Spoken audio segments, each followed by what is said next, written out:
Ça passé, n'a voulu comment nous y est. Moi espère que nous en forme, nous toutes en forme, famille nous bien. En dépit de tout gens de Haïti, moi vraiment souhaiter que nous en forme, ok? Si c'est première fois ou passer sur channel ça, non pas moi, c'est ici. C'est un plaisir pour moi ensemble avec vous sur channel ça. Il y a un pile dans nous tout qui qu'on habitué ouais moi qui pas ouais moi quelques jours moi connais que moi qui était nous entre les mains de mon chouchou qui partageait un pile petit bagay nouveau avec nous tant qu'il fait poisson, il fait l'autre petite vidéo tout petit légumes, il partage ensemble avec nous. Nous capable gagner une idée tout de qui qualité monde bon Dieu ba moi, j'ai que moi manger qui bien goût yeah, les nous ensemble net, OK? Yeah. OK mes chéris, je dis à moi pral parler de un sujet moi ta censé dire qui gagne deux facettes, OK? Et dans la vidéo ça, moi a vraiment aidé ouais puis bientôt sur toutes deux facettes yo. Nous pral parler de raser bouboune avec poil, bouboune sans poil. Qui ça y est, qui bénéfice ça y est, qui avantage ça y est et qui désavantage tout ça gagne, ok? Ni monsieur tout, yo capable gain monsieur tout qui fait ça, qui rase partie génitale yo. Gen un pile mesdames qui fait quoi que les ou pas raser, c'est parce que ou mal propre. Yeah, il y a mesdames qui dit ça, ok? Toutefois, on est intéressé ensemble avec vidéo ça, rete m'a tourner.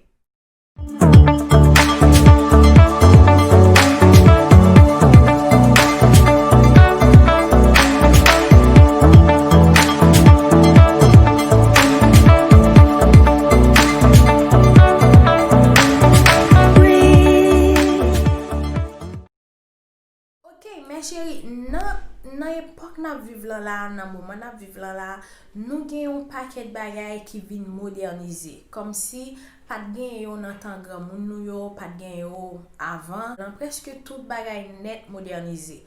Et avec modernisation ça tout, nous vinn joindre tout en pile maladie tout qui pas de gain avant et nous vinn joindre tout plus quantité monde qui malade qui pas malade ensemble qui pas malade avant, OK? Premièrement, nous connaissons que poil qui sous nous yo fait avec un objectif qui c'est protéger nous, chauffer nous tout, OK? Ça c'est objectif poil yo capable gagner tout plus objectif mais moi ba ou ça qui plus essentiel qui c'est protection, OK? Mais en même temps tout si gen yon manque hygiène, li capable pas yon protection encore, OK? Li capable vinn yon réserve, OK? Si gen yon manque hygiène, li capable vinn yon réserve côté pour parasites, bactéries, tout bagay capable cacher. Ça arrive que avec modernisation, gen yon paquet de bagay qui ta censé à la mode qui ta censé à la mode kounya mais qui pas rien qui fait que poil perdre objectif li, OK? Gen bagay gen question de mode, gen question de rôle bagay lan pour qui ça été créé, pour qui ça li là. Faut non pas ignorer ça, OK? Yon moun qui rasé ak yon moun qui pas rasé. Yon moun qui rasé, gen moun yo rasé sous question esthétique, OK?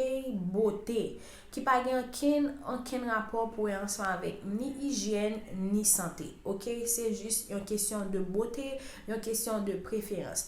Si ou même ou aimez les vagins, les boubounou rose, tant que petit bébé, ou senti mari ou enjoy ça puis bien, ou senti ou même tout, ou senti ou plus enjoy ça. Ça c'est une question de préférence, c'est une question de esthétique qui pas aucun rapport pour ensemble avec hygiène. Au contraire, li plus pas hygiénique que li hygiénique, OK? Les que ou raser partie génitale ou bien rose, faut qu'on connaisse ou plus exposé avec infection, OK? Ou plus exposé avec infection et gen recherche qui baille tout ou plus exposé tout pour prendre infection sexuellement transmissible plus rapide par rapport avec un monde qui gagne poil li. OK? Ah, moi-même, ouais, les vagins pas rasés, les pas propres, c'est là, et pas vrai, OK? Nous, même garçon tout, si vous t'as pensé ça, c'est pas vrai, c'est juste en question de préférence. Ou remen le wap pase langou, ou je ni pa gen plim pou plim apret nan bouchou, sa se ou men pa gen oken rapor ansam avek hijyen, ok?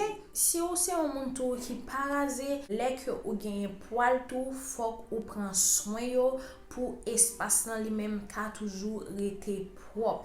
Parce ke poal yo tou yo men, yo kapab, si ke yo pa prop, yo kapab kenbe bakteri, yo kapab kenbe plus mikrob, e yo ka koze infeksyon tou le ke yo manke hijyen, ok? Men se pa poal yo ki fe ke vajon gen mouve sant, se pa poal yo tou ki fe ke ou gratte toutan, se pa poal yo, se yon mank d'hijyen. Ge baga ou kapab fet, ou si ou son moun ki vreman gen pil poal, yo fe yon touf, ou kapab sote la dan yo avek yon bon ciseau, yon bagay ki sterilize, fe ti netwayaj. Si toutfwa ou senti sa li menm ni jene partener wan, ok? E pi toujou evite tou mette sous-vêtement synthetique. Lè ke ou mette bagay synthetique tou, vajan plus transpire, e si ou pa lave vajan chak jou, pa fe netwayaj, ok? Sa kapab koze mouve sant. Ok, si ou pipi tou, ou konen pipi aprete nan poal yo, sa kapab koze mouve sant, se ou menm ki pou bien kom si entretenir espas la, ok? Men pa gen rien ki di ke ou dwe raze pou prop, e ba vre. Sa, se pa vre. Gen pil ginekolog ki plus konseye evite raze vajen net, ok? Yo plus konseye ou kapab fet ti netwayaj, sote, etc. Men raze net, ou vreman plus expose anseman avek infeksyon, maladi, seksuel yo. Ok, koun yan a pase nan yon lot faz ki se sa nou ta kapab wele morpion wan, ok? Avan, mwen te vreman pense sete yon jouman. Mwen te pense sete yon jouman. Se lè ke mwen vin etudye sou sa, mwen weke non, sa egziste vreman.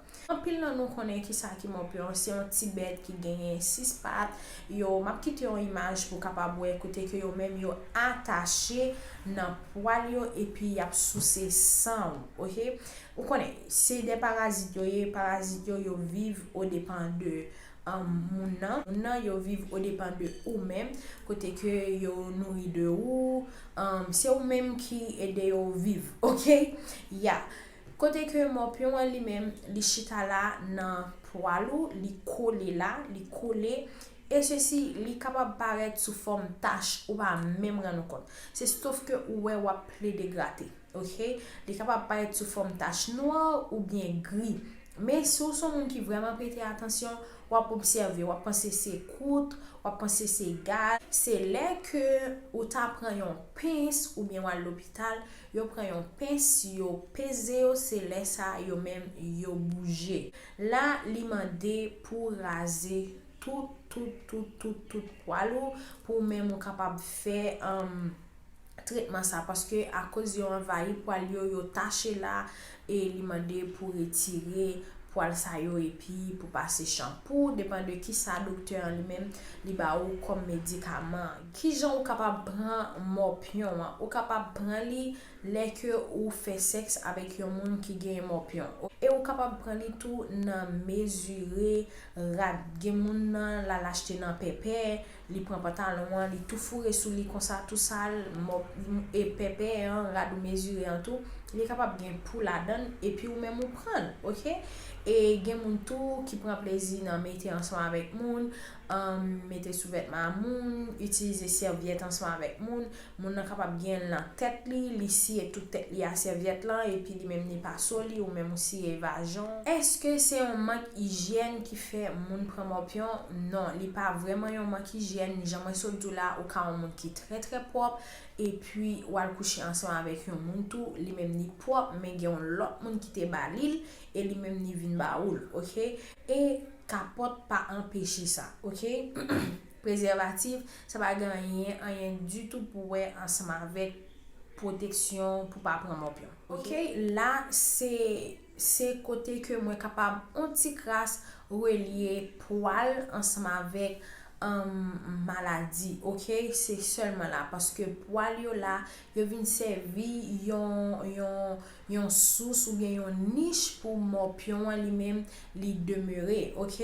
Mais c'est pas poil yo qui vraiment ba ou morpion, c'est pas poil yo qu'il faut gratter, ok? Moi mais ça qui belle. Et puis moi yon ti crasse aller ensemble avec mode des fois, ok, depuis ça va mettre la vie moins en danger.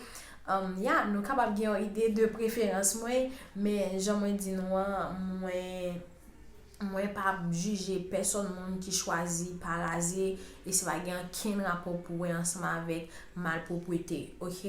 C'est tout à fait propre si on monde kembe poil li propre, ok? Ça peut être propre, li pas gen aucun sang et li pas ta supposé nuire personne, ok? C'est un plaisir pour moi de partager ensemble avec vous petit coup de vidéo ça. Bye bye, n'a dans une prochaine vidéo.